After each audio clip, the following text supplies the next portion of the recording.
Your response to that CPI print we got a little bit earlier? It's about as expected. Inflation is normalizing, but it's coming down slowly. And I just think there's going to be a lot more inertia, a lot more persistence to inflation than maybe we'd all want.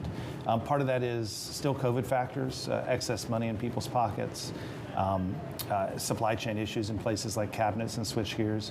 Part of it is business factors. There are businesses out there still trying to recover lost margin. But I think the biggest thing is that after the experience of the last couple of years, businesses have now understood that pricing is a lever again. And as I talk to the folks in my district, I'm hearing people still out there pushing price and trying to test where the levels of inelasticity really are. So one thing we've heard from Fed officials, including the chairman, is that the disinflationary process has started. Is that something you agree with? Do you see much evidence of that? And where do you find that evidence? Well, if you look at the 12-month numbers, you can see they peaked several months ago, and they're coming down steadily.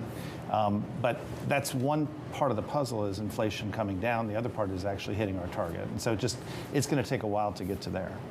Do the latest data that have come in, not just today's CPI, but the jobs report, et cetera, change your view of how far the Fed will have to go beyond perhaps what was in the SEP for December? And does it change your view of inflation dynamics? Well, I try not to get too wound up in any particular data read, particularly a January data read, large seasonality factors, all that sort of stuff. But I do think what we're now in a position to do is to react to multiple months of data as they come in. We may or may not choose to take rates up further if inflation continues to persist, but we'll have to see what happens.